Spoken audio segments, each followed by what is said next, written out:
I'll never forget my 60th birthday.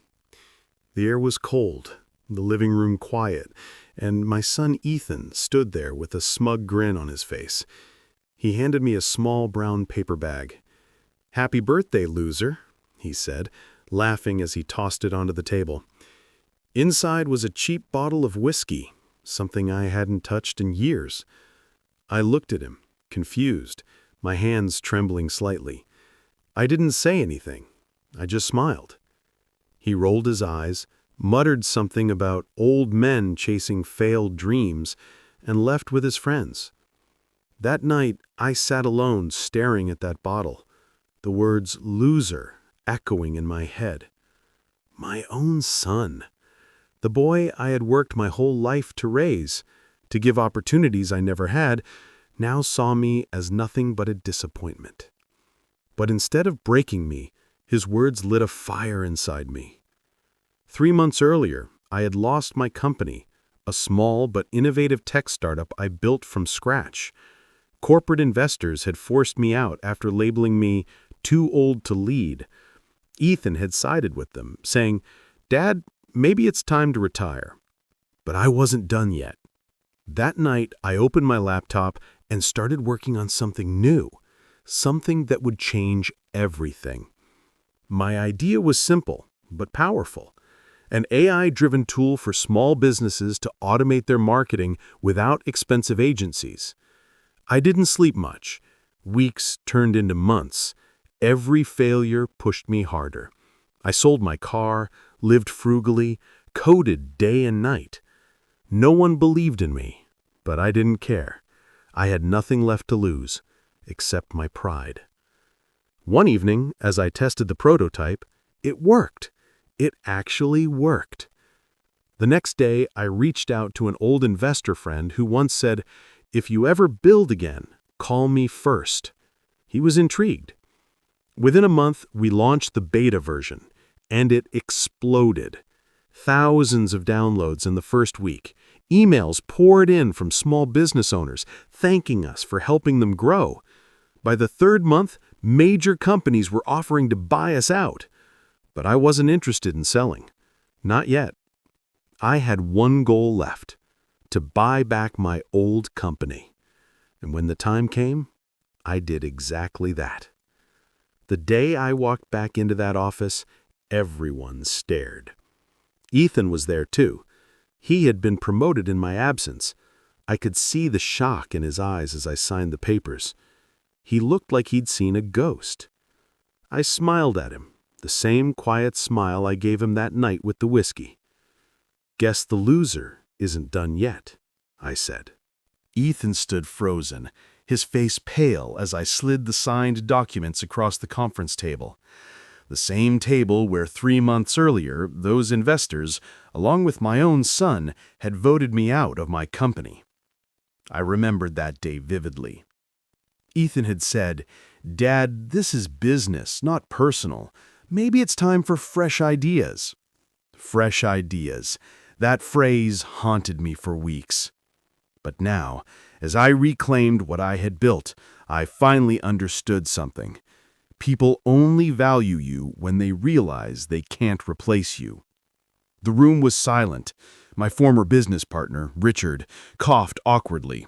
"Well, congratulations, Michael," he said, forcing a smile. "Looks like you're back." I nodded, not out of arrogance, but calm determination. I wasn't here for revenge. I was here to reclaim my dignity. I looked around at the younger executives, many of whom had doubted me, and said, "When I built this company, I didn't have millions in funding or a fancy boardroom. I had a vision and sleepless nights. If you've forgotten what that feels like, maybe it's time you remember." Ethan shifted uncomfortably in his chair. "So, what happens now?" he asked quietly. I met his eyes. "Now, you watch and learn." In the following weeks, I restructured the company. I merged my new AI startup with the old brand, creating something even stronger. We focused on innovation, not bureaucracy. I rehired some of the engineers who had left when I was pushed out, loyal people who still believed in integrity over profit. Slowly, the company began to change. Revenues grew, investors started calling again, and journalists began writing about the comeback of the year. One morning, a major tech magazine requested an interview. The reporter asked, "Michael, how does it feel to return after being forced out of your own company?" I smiled and said, "It feels like coming home after someone tried to sell your house." The line went viral. Within days, our story became a sensation online. People admired the resilience, the determination. But Ethan, he was quiet. I could see the conflict in his eyes. He came to my office one evening, holding that same cheap whiskey bottle, dusty and half forgotten. He placed it gently on my desk. "Dad," he said softly, "I was wrong. I thought you were chasing something impossible. I didn't realize you still had it in you." I looked at him, unsure what to say. The same boy who once mocked me was now standing there, ashamed, vulnerable. I took a deep breath. "Ethan," I said, "you don't have to be sorry for not believing in me. You just have to start believing in yourself and in what's right." He nodded, his eyes watery. "Can I work with you again? For real this time?" That moment felt heavier than any business victory. "You already are," I said quietly. "Every mistake teaches us something. Let's build something worth being proud of together." Months passed. Our company continued to grow. We launched new software that revolutionized small business marketing across the U.S. We were featured on major platforms, CNN, Forbes, TechCrunch, and at every event, I made sure Ethan stood by my side. I didn't mention the birthday insult or the loser comment. I didn't need to. The world already knew the story. At one big product launch, during my closing speech, I raised a glass, not of whiskey, but sparkling water, and said, "To those who doubt us, sometimes failure is just the beginning of your greatest success." The crowd erupted in applause. Ethan clapped the loudest. Later that night, as we drove home, Ethan looked out the window and said, "You know, Dad, that night I gave you that cheap bottle, I thought I was being funny. I thought you'd given up." I smiled. "You gave me exactly what I needed, son, a reason to fight again." He laughed softly. "Guess I'll never live that down, huh?" "Maybe not," I said, "but you'll always be the reason I proved everyone wrong." From that day forward, things between us changed. Not overnight, but slowly. Respect replaced resentment. We started having dinner together again, talking about ideas, dreams, life. Sometimes he'd still tease me about my old-school habits, but there was affection in his voice now, not mockery. On my next birthday, Ethan walked into the room holding a beautifully wrapped box. "Don't worry," he said with a grin, "no whiskey this time." Inside was a framed photo of us at the company's relaunch event with the words engraved below, "Never a loser, always a fighter." I felt a lump in my throat. "You're learning fast," I said. He smiled. "From the best." And that's when I realized success wasn't just about money, power, or revenge. It was about redemption, forgiveness, and proving that even when life calls you a loser, you can still rise and make those who doubted you see what true strength looks like. Weeks turned into months, and life began to feel balanced again. The company was thriving beyond anything I'd ever imagined. Our AI-driven platform had just crossed 1 million active users, and every major news outlet was calling us the silent revolution of small business marketing. But for me, the real victory wasn't in the numbers. It was in the silence of peace that filled my home. Ethan had moved back into town and started working directly under me in product development. I could see how much he'd grown. He wasn't the arrogant young man who once mocked his father.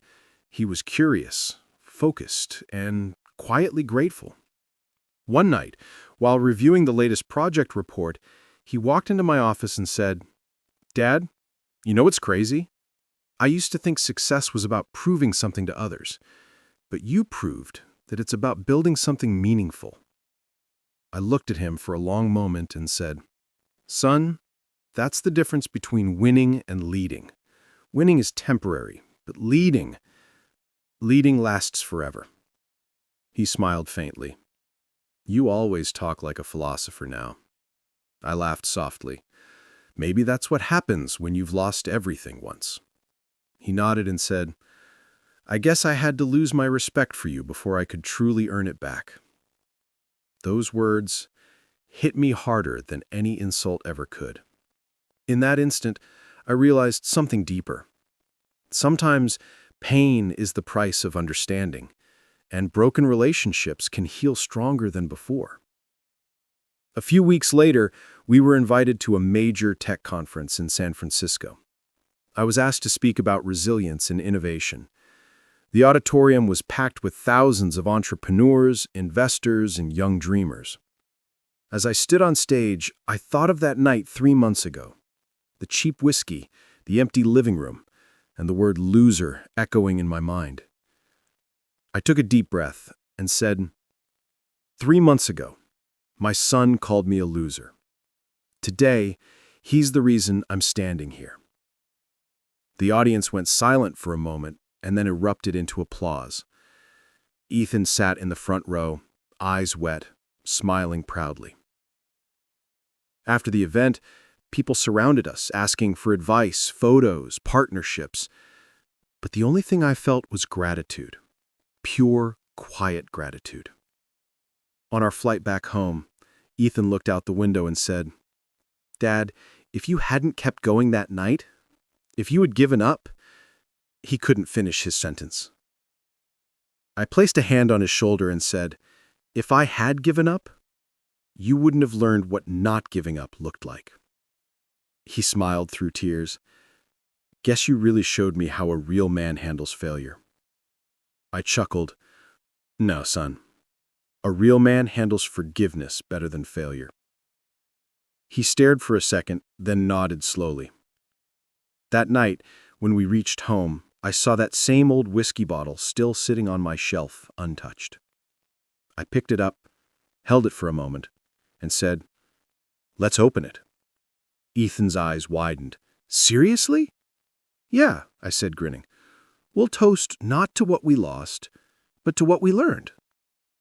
He laughed, and for the first time in years, that laughter didn't sting. It healed. As we clinked glasses, the cheap whiskey burned my throat, but this time it felt different. It tasted like redemption. Later, when everyone had gone to bed, I sat by my desk, opened my journal, and wrote, "Success means nothing if you can't look your loved ones in the eye and smile." That was the truth I had chased my whole life. Not wealth, not fame, but peace. And as the clock ticked past midnight, I whispered to myself, "Happy birthday, loser." But this time, I smiled, because the loser had finally won in every way that mattered. Months rolled by and our company kept climbing higher.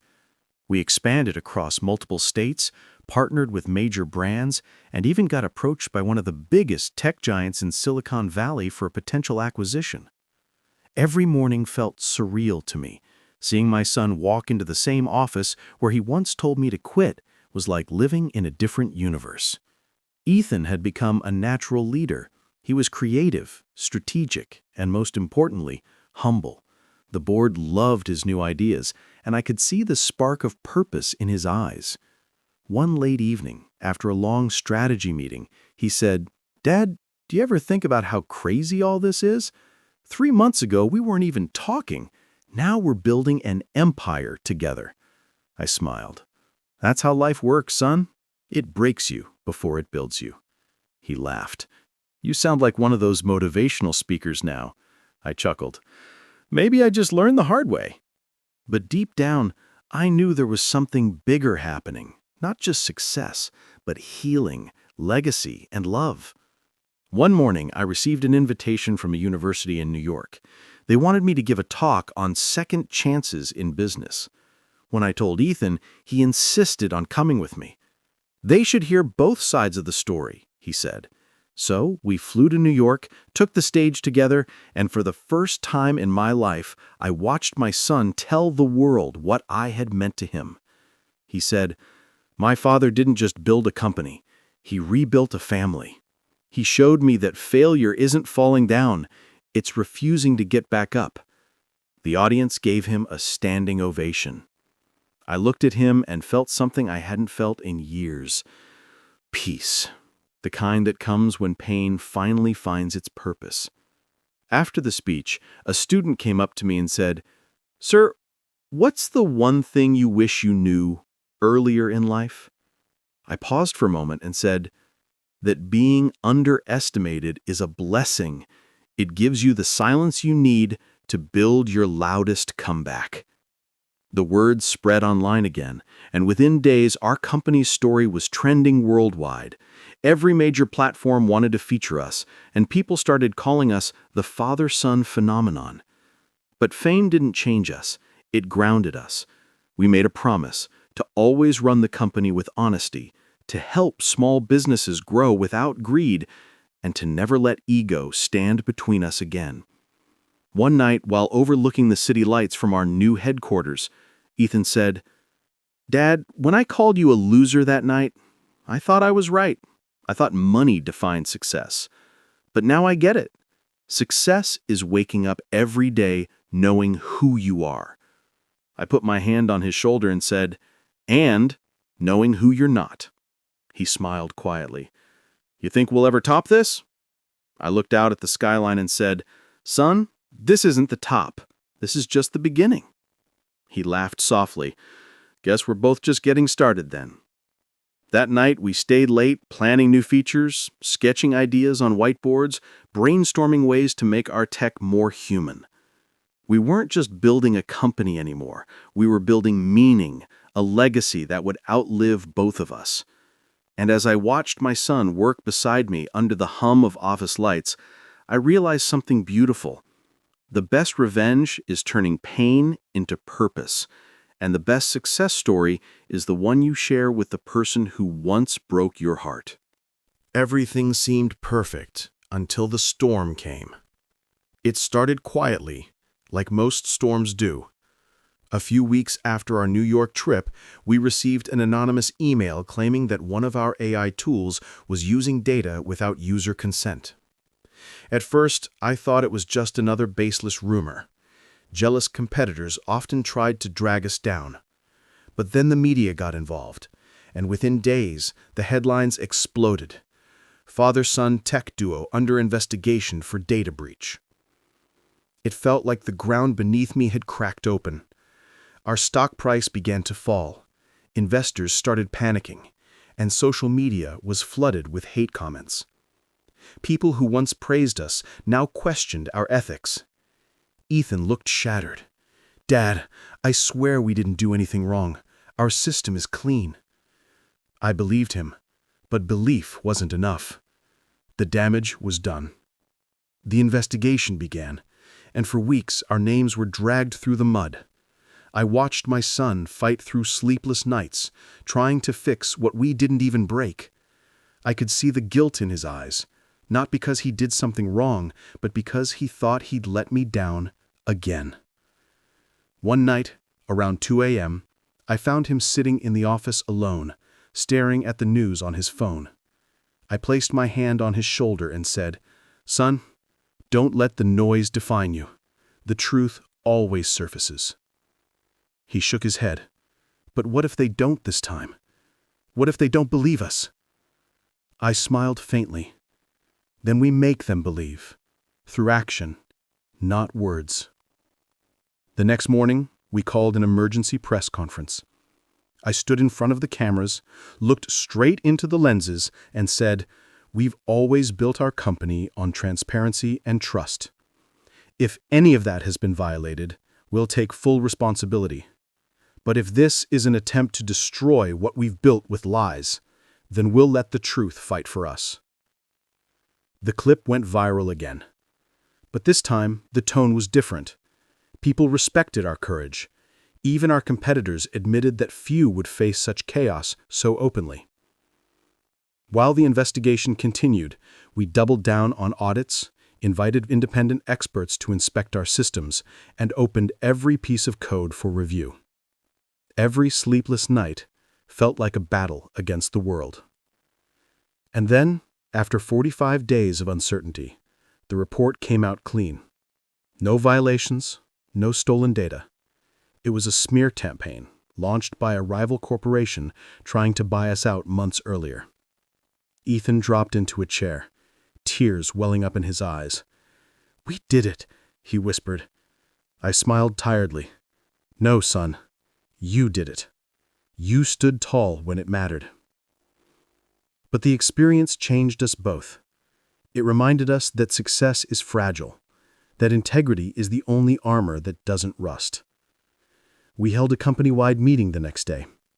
I told everyone, we don't win because we're smarter. We win because we refuse to lie when it's easier than telling the truth. Everyone applauded, but I saw Ethan wiping his eyes quietly. Later that night, he said, "Dad, I used to think your calmness meant weakness. Now I know it's strength."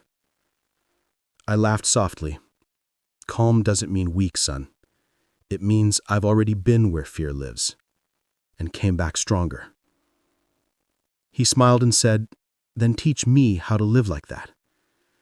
I looked at him and replied, "You're already learning, just by being tested." As we walked out of the office that night, the city lights reflected off the windows, and for a moment, I realized the storm hadn't broken us. It had cleaned us. It washed away every doubt, every insecurity, and left behind only truth and resilience. And though we didn't know it yet, this was just the beginning of the greatest chapter of our journey. After the scandal faded and the truth cleared our name, things started returning to normal. Or at least it seemed that way. But peace never lasts long in business. A few months later, we received an offer that could change everything forever. A global tech corporation called Neurocore wanted to buy our company for nearly $2 billion. The number was staggering, almost unreal. Ethan's eyes lit up when he saw the proposal. "Dad, this could secure us for life. We'd never have to worry again." I looked at him quietly and said, "Son, do you really think we built all this just to sell it?" He hesitated. "No, but imagine what we could do with that kind of money. We could start new projects, expand globally, help more people." I understood his excitement, but something inside me didn't feel right.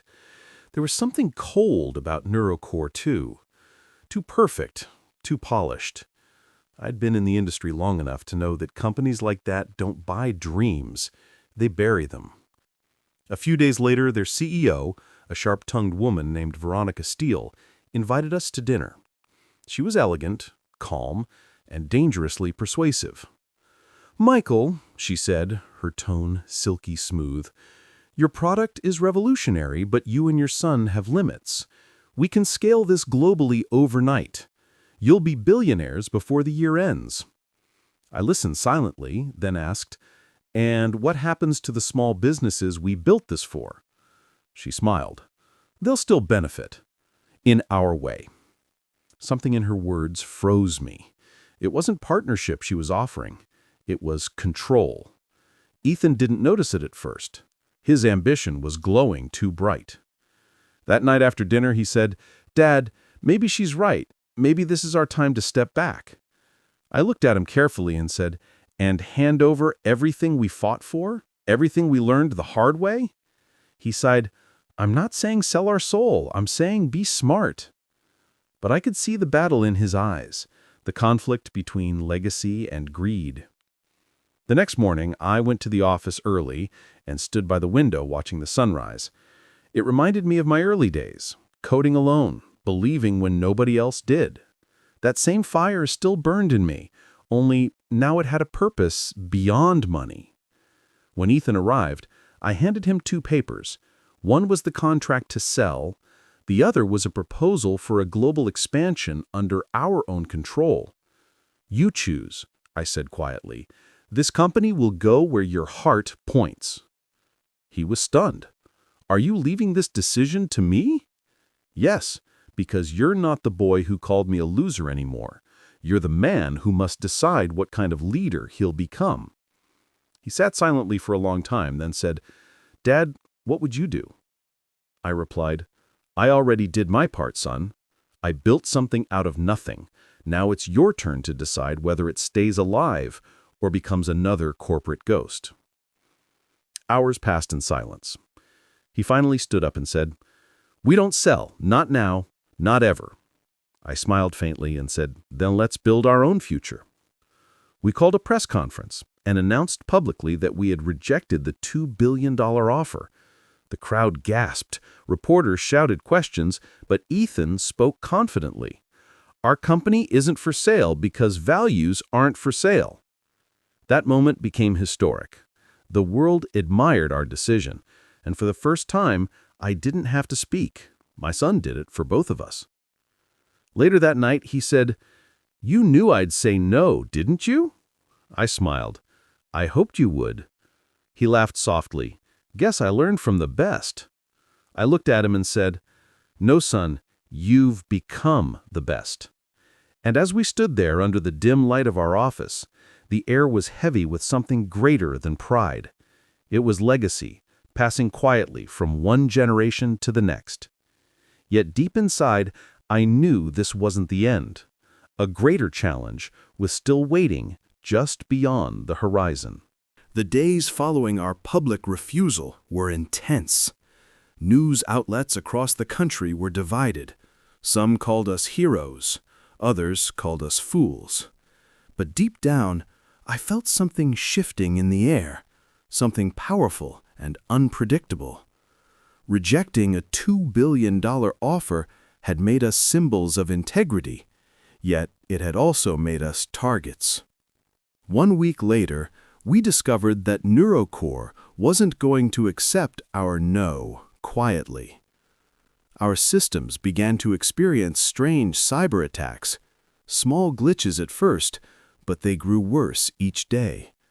Server outages, data scrambling, customer complaints. It was chaos. Ethan and the tech team worked around the clock to find the source, but whoever was behind it was smart, professional, and relentless. "Dad, this isn't random," Ethan said late one night, his face lit by the glow of his monitor. "They're trying to break us from the inside." I nodded. "Then we don't hide, we fight." We immediately called in cybersecurity experts and strengthened our firewall, but it felt like trying to stop a flood with our hands. The next morning, I walked into the office to find some of our employees arguing. "We're losing clients," one of them said. "People are panicking." Ethan looked at me helplessly. "What do we do?" I took a deep breath and said, "We do what we always do.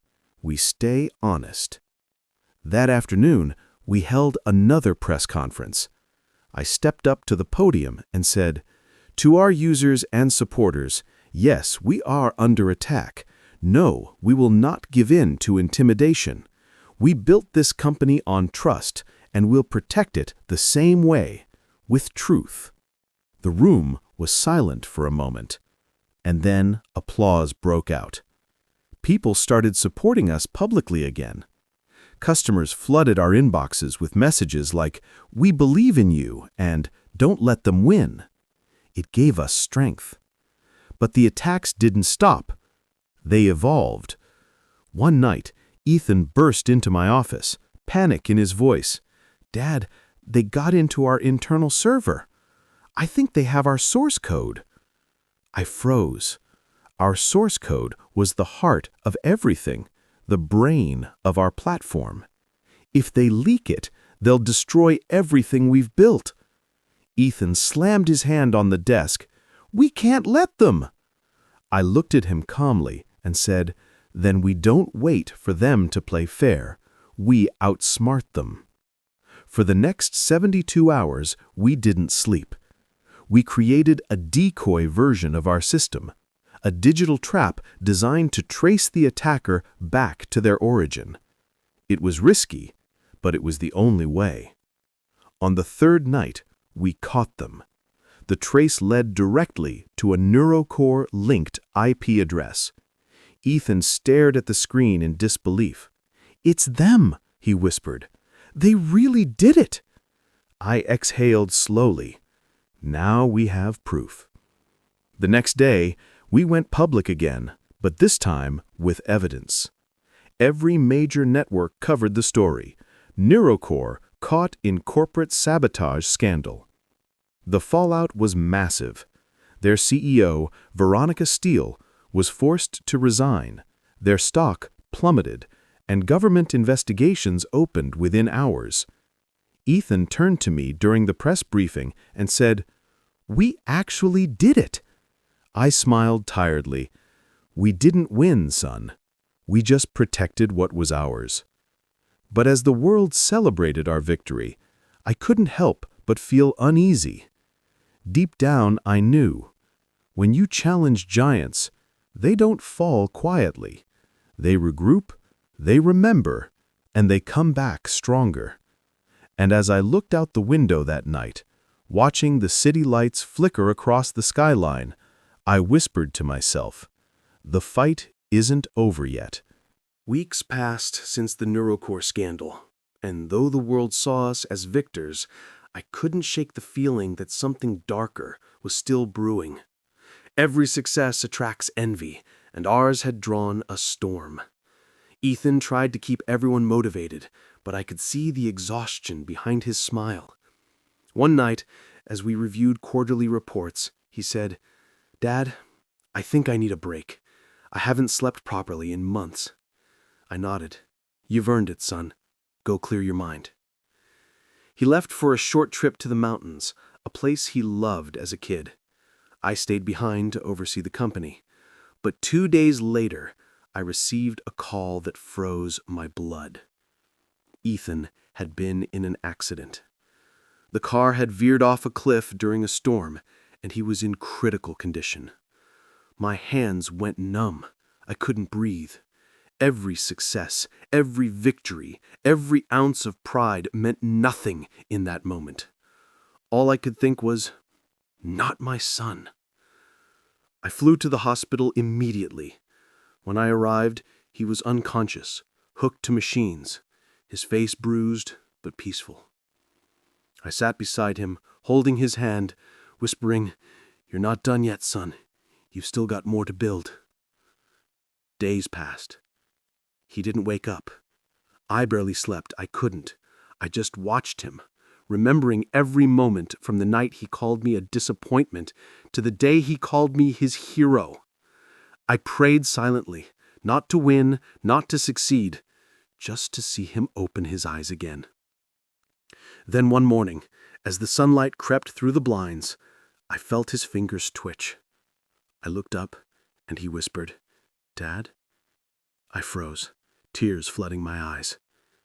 "You're here," he said weakly. I nodded. "Always." He smiled faintly. "Did we lose everything?" I laughed through the tears. "We lost nothing that matters." Over the next few weeks, Ethan recovered slowly. The doctors said it was a miracle. He started walking again, talking again, but something in him had changed. He wasn't just alive, he was awakened. One evening he said, "Dad, lying in that hospital bed made me realize something. We've been fighting so hard to protect what we built, but maybe it's time to use it for something bigger, for people who can't fight." His words hit me deep. "What do you mean?" He said, "Let's turn our AI platform into something that helps small charities, schools, even hospitals. They need automation too, but they can't afford it." I stared at him silently, then smiled. That's exactly what a real leader says. And so we started again, not from loss, but from purpose. We launched a new division, Project Hope, focused entirely on using our technology for community good. It spread like wildfire across America. People started calling it Tech with a Heart. Ethan became the face of it. His accident and recovery story inspired millions. I watched him during interviews, humble and strong, his voice steady as he said, "My father taught me that real success isn't what you keep, it's what you give." Every time I heard that line, my heart swelled with pride. But even as our story reached new heights, I knew life always tests you after triumph, and somewhere deep inside, a quiet fear whispered, what if this peace too was temporary? What if the next storm would strike where we least expected?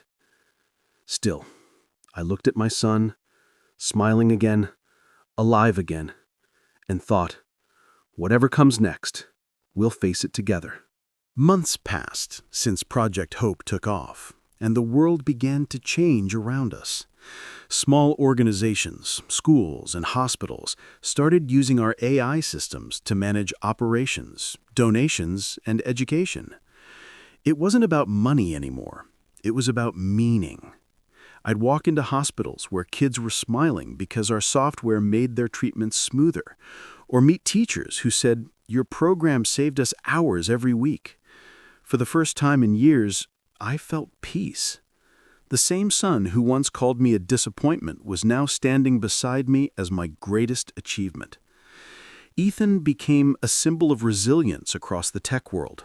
He spoke at conferences about ethics, about how technology should serve people, not control them. One night, after a long day of meetings, we sat on the balcony of our headquarters, watching the city lights flicker. "Dad," he said softly, "I used to think success was power. Now I think success is impact." I smiled. That's the lesson I spent my whole life learning. He turned toward me. "You know, I never really apologized for that birthday night." I looked at him surprised. "You don't have to," I said, but he shook his head. "I heard you that day. You didn't deserve that. I was angry at myself, not at you." I reached out and placed a hand on his shoulder. "Ethan, that night made both of us stronger. Sometimes disappointment is just love in disguise. It pushes us to grow." He smiled, and for a moment there was silence, only the sound of the city breathing below us.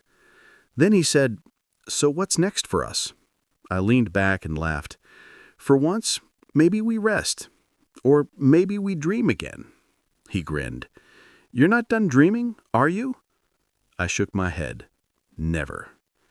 Weeks later, we launched a scholarship fund in my late wife's name, the Emma Foundation, to support young innovators who wanted to use tech for good. At the opening ceremony, Ethan gave a speech that brought everyone to tears. He said, "My father lost everything once, but he never lost his will to rise. He rebuilt his company, his legacy, and me." I couldn't hold back my tears. Then he added, "If you ever think it's too late, remember this. Sometimes the biggest comeback begins the moment you stop chasing revenge and start chasing purpose." The crowd stood in applause. And at that moment, I realized something powerful. Life doesn't measure you by your failures or your fortune. It measures you by how you treat the people who once doubted you. As the years passed, I gradually stepped back from the company. Ethan took over as CEO, leading with integrity and heart. I spent my days mentoring young dreamers, telling them our story, not as a tale of revenge, but as proof that love and resilience can rebuild anything. Every birthday after that, Ethan would surprise me with a simple card that read, "You're my greatest comeback." And each year I'd reply, "You're my proudest creation." One evening, as the sun set over the skyline, I stood on the same balcony where our journey had turned around. The city shimmered below, the world moved on, but inside me, there was calm. I thought back to the man who had once been called a disappointment, and I smiled. Because in truth, that man had just been preparing for the day he'd become a legacy. I whispered to the wind, "Thank you for the fall, for the fight, for the second chance." And as I looked toward the horizon, I realized I didn't need to buy back my company to prove my worth. I had already bought back something far greater: my family, my purpose, and my peace.